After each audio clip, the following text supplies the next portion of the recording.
Hey, what's up? This is Chosen, and this is going to be a Raid Shadow Legends video about Gnishak and Verminlord. I finally got my Gnishak built here on my main account, and we're going to talk about a general utility, tough poisoner style of build here. We'll talk about the gear that goes into it, the masteries, all of that, and then I will also showcase how this build, not only being a general damage dealing capable build for like faction wars and stuff like that, but it can also solo Dragon 25 reliably and consistently and at a pretty decent speed. So let's get into it.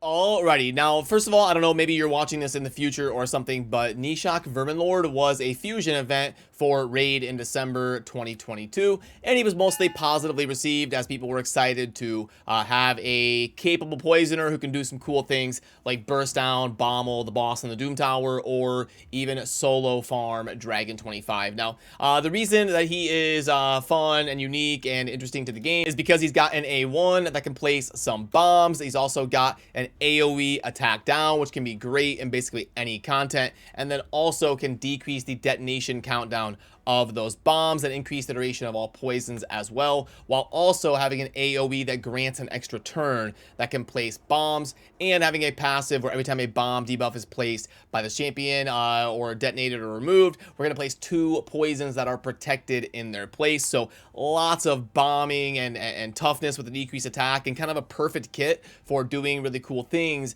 like solo strategies in somewhere like the Dragon, where poisons and all of that stuff is really strong. And also, Gnishak's bombs are going to hit super hard because the A1 says bombs placed by this skill on enemies whose max HP is equal to or higher than 200,000 will deal double damage. So not only do bombs hit hard in general, but Gnishak's bombs placed by this A1 are going to hit even harder. So now let's head on over and I will talk about the build that I put together here for the Gnishak on my account, where we'll go over the artifacts, accessories, the booking process, the masteries, and all of that before we showcase him in action. Okay, and as always, for the guides that we do here on the channel, I try to do one of these infographics that I will showcase for you down below, so you can pull this up on your own time and be able to easily track the masteries and some of the general notes showcasing the build that we're going to be talking about here. So it's going to be pretty standard stuff that you would expect. The only difference is when you're building a damage dealer that revolves around bombs, we're going to be going for attack. So the cool thing about Gnishak is if you've got some really cool attack percentage gloves, this is an opportunity to go ahead and use them. I've got these awesome 6-star perception gloves that are attack percentage, and they've got a double roll of speed and some toughness and some accuracy. So gloves like this can be a great opportunity to throw them on a champion like Gnishak, and it's kind of a rare usage for them because usually on gloves you want crit damage or crit rate or something like that. So really cool to be able to showcase some items on your account that may be really good but still sitting there being unused. And there's also a few different ways to go about building Gnishak. Now, you can go full on attack and try to get like 6,000, 6,500 attacks, 7,000, whatever it is. If you're doing a strategy where it's just like a glass cannon, blow up a bommel as fast as possible, rush him down with some ally attack champions. That strategy has been covered extensively, and I even covered it here on this channel. But, you know, for a general utility build, you're going to want some toughness. And, you know, he's placing so many poisons and bombs and stuff that he can hit pretty decent. Even with like 4,000 attack, he'll be able to get through the Dragon in like a minute and a half. So mainly what I did was I focused on getting enough attack to feel decent about cranking out some damage with my bombs and clearing at a reasonable speed, and then focusing on toughness to make sure that I'm not dying on my Dragon runs. So you're probably going to want an accuracy banner most of the time, unless you've got really good set bonuses like perception or glyphs to slam up that accuracy. You're going to want to get the accuracy to the threshold based on the content that you're trying to clear. If you're trying to use him in the arena or something, then you're going to need to get 400, 500, 600, whatever, depending on your tier accuracy. But usually for PvE content, we don't need quite that much. And also another important note on a champion like Gnishak is we don't really need to worry about crit damage. The main gist of our damage is not going to be from hitting hard like a Trunda or a Rhodos or a Candrafon or a Baron or something like that. It is different. It's going to be scaling with attack. It's going to ignore defense, and we don't need to crit. So we can build different stats. We can just go full on attack and toughness stats because we don't need to worry about crit rate and crit damage on this guy as a bomber and a poisoner.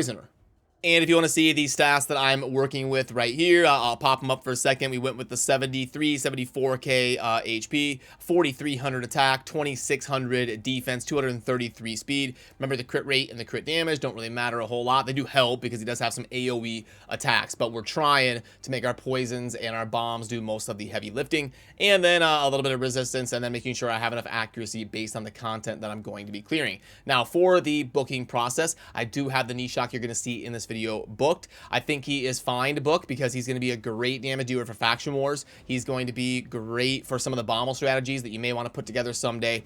And he's just a solid damage dealer who can also solo the dragon and do some of the cool things on your account. So don't feel bad about investing in this guy. And he takes 4 plus 4 is 8. Plus 4 is 12 books. So a little bit hefty. Usually the average is somewhere like 8 to 13. So he's a little bit heavy on the booking process at 12 books combined. And honestly, you probably want them all. I mean, this is only a 40% chance, so 5% is pretty impactful. And obviously the other cooldowns are going to be stuff that you want. But like I said, he's a good champion, so don't feel bad about it. And if you are lucky enough to have your Gnishak awakened to get blessings, I did go with Brimstone. You can't really go wrong. The smite ability and PvE content is awesome. And then you get HP, speed, and accuracy here as some of the effects, which is going to be perfect for any of the builds that we're putting together for him.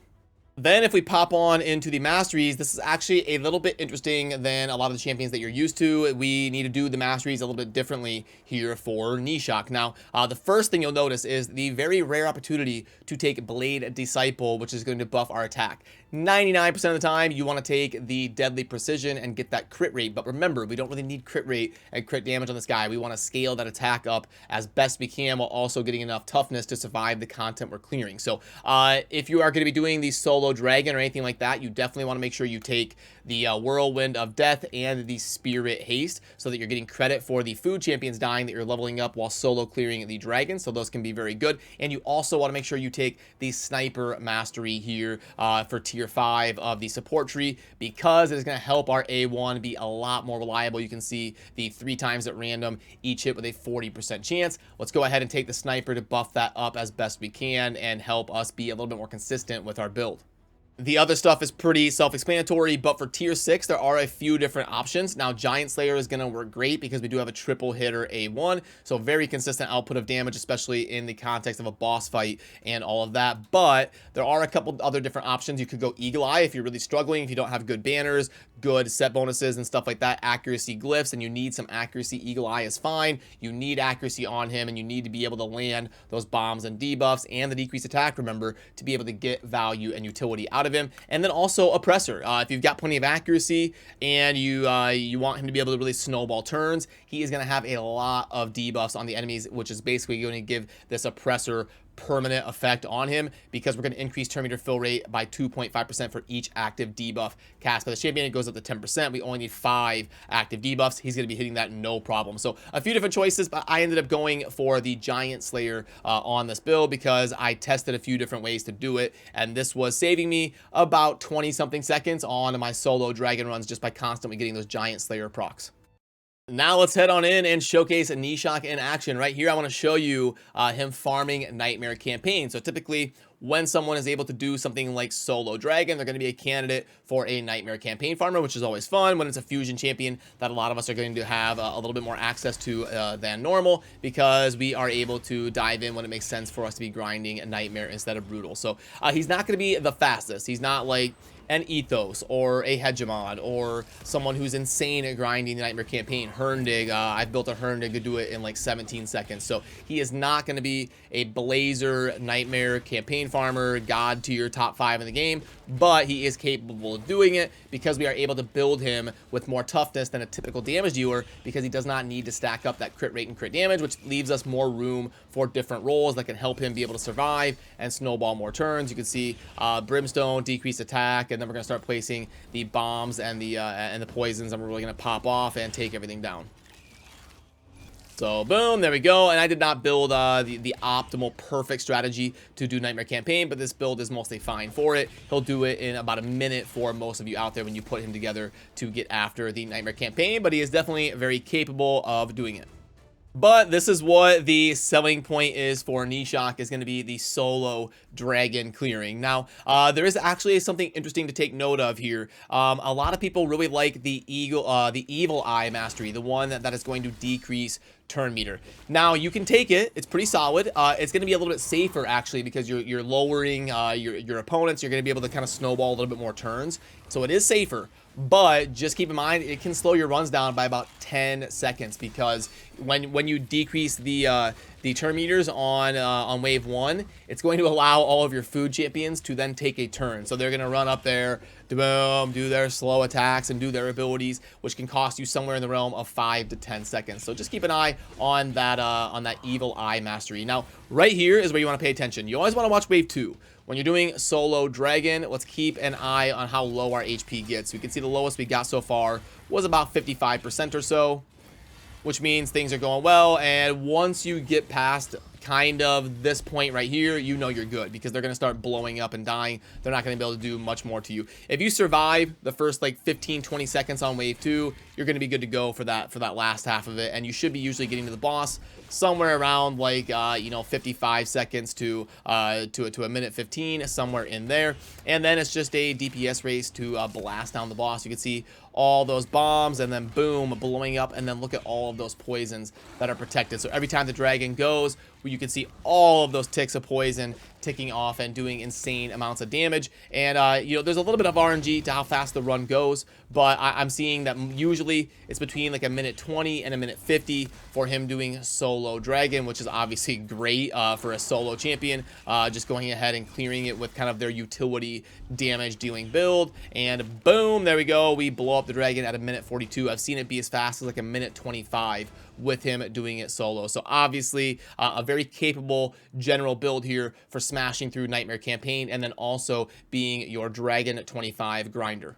Then now let's talk about the grades and how Gnishak kind of fits into the fold here in the general landscape of Raid. You can see that we've got row 1, and then we've got row 2, and then Gnishak slotting in as a very solid champion here at the front of row 3 in the average of the tier list algorithm. Then if we click on that, we can get a better breakdown of the grades, and let's clear this. So let's go over this here. So Arena 8, this could maybe even be like a 7. He's not amazing there. Let me make this a little bit thinner.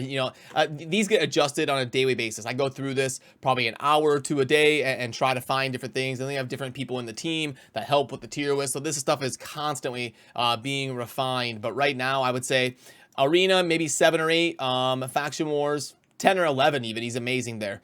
Doom Tower, okay. Demon Lord, some of this stuff makes sense here. Dragon, he could almost be a 12. So the way that our grading works, if you're not familiar with it is a 1 to 10 scale from terrible to excellent. And then we have 11 for meta, and then we have 12 for super meta, which, instead of having like 50 champions be a 10 in the arena, we want a little bit of a differentiation between like Duchess and Genbo. So that's why we have the meta and super meta scores. So like Gnishak could almost be a 12 in Dragon. He's got the attack down and everything. He's just excellent there. And then everything else kind of, Fire Knight could maybe be like a 7. Ice Golem could maybe be a 9. Iron Twin, yeah, okay. Scarcity, I'd say maybe like an 8 or a 9. But yeah, we don't have a ton of solo dragon farmers. And then progression and endgame. Yeah, so I think these grades may get adjusted a little bit in the days to come, but his overall spot on the tier list is not really going to change. He is going to stay somewhere in this overall 3rd row, which is a very, very solid legendary in the grand scheme of taking every single area of the game into consideration. Also, as we get close to wrapping up, remember, I will link to the infographic down below if you would like to be able to pull that up and take a look. And then also make sure and let me know down below your testing so far with Gnishak. Let me know where you agree and where you disagree, especially on new champions like this. We are always editing grades every day or two to try and keep the tier list as accurate as possible. It's never going to be perfect, but to do our best to keep it as accurate as it realistically can be. So let me know what you think down below, what builds you're trying and all that. This is the build that I ended up going with on my main account with my Gnishak and why I ended up doing so. So as always, remember to subscribe on your way out if you enjoy daily Raid Shadow Legends content. I appreciate you. I'll see you soon in the next video. Thanks for watching. Peace.